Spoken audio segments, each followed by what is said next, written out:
wato jama'a ita fa yanzu wannan wutar da kuke tunani yanzu hankalin nasu ba fa akan wutar take ba, saboda wutar za a iya zille mata a je nan a taru a koma nan a taru kafin ta zo za ka iya guduwa, yanzu ba ita ake tunani ba fa.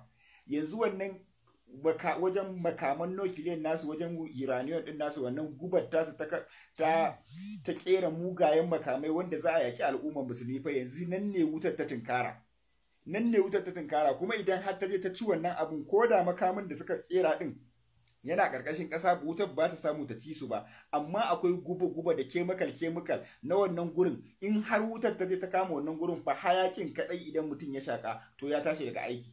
Hayaki kawai idan ka shaka ka tashi daga aiki ba. Yanzu ba wai masifar wutar ba fa, yanzu wannan gurin da kuke gani gashi nan zan samu ku a ƙasa, wannan gurin da kuke gani fa wajen inda wutar nefan su yake, kuma inda wutar nefan nan yake fa, wannan wutar ana amfani da ita ne da makamashin uranium.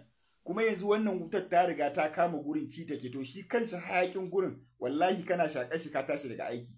Yanzu kuma idan hayakin ya fita zai je ko ina ne, idan ya je ko ina zai kama yaro ne mace ne ba ruwan shi da kowa, kuma babu yanda za a yi a kwashe mutanen wannan yankin, saboda mutane ne sama da miliyan 30 a wannan jihohin. Kuma wutar ta tafi, da ana ganin ta a kudu zuwa arewa, yanzu gabar yamma kudu kawai cillawa take yi, kawai tafiya take yi jama'a. Wallahi ci gaba da addu'a. Kuma inda take dosa din, duk inda aka tanada dukkan wasu gurare da ake kere-keren kayayyakin mugunta wanda ake kaiwa kasar Yahudu take yakar yan uwanmu na Gaza, wanda kuma aka tanadi sauran kasashe ake hada su da ake hada fada, ake zuwa ake siyar musu fanan take tinkara. Wallahi mu ba abin da zamu ce sai dai mu ce alhamdulillah, sai dai mu ta addu'a Allah ya ta karo wuta da iska da guguwa da bala'i.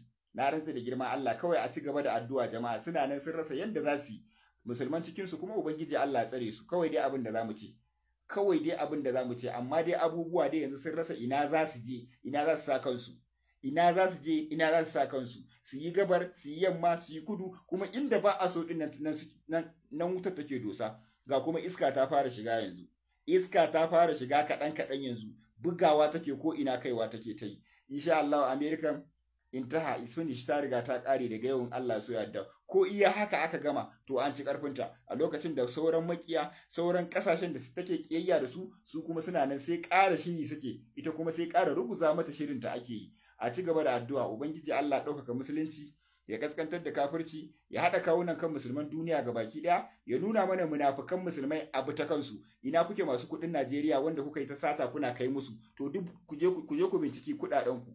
Bankunan nan duk sun riga sun kone, wannan gidajen da kuka je kuka siya da wannan kamfanonin da kuka je kuka yi ta siya a kasar America, maimakon ku gina mana gurare a cikin arewar mu, ku gyara mana arewar mu, ko ku kwashe ku kai musu, to duk sun riga sun tashi. Wallahi asara ba America ce kaɗai ta yi ba, har da barayin mu wanda suka saci dukiyoyi suka kai can, kuma tana nan tana ci. Wannan kuɗaɗen da kuka je kuka tara su a cikin bankunan su, to wutar daji dai tana nan tana cin su.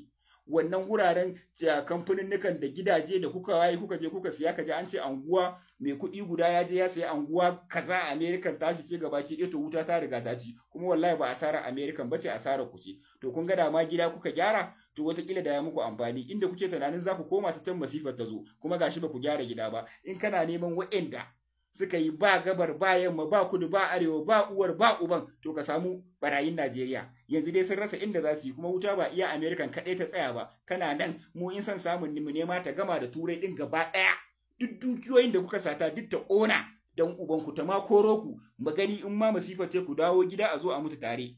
To ubangiji Allah sa mu dace. Wallahi ni yanzu ma ina tashi zan yi wanka in tafi harami, wallahi azin addu'ar masifa zan ƙara, idan ba zan yi addu'ar Allah tsaye da ita ba, da wafi zan yi na masifa da umara akan Allah ya ƙara in dai akan America ne. Saboda haka ci gaba da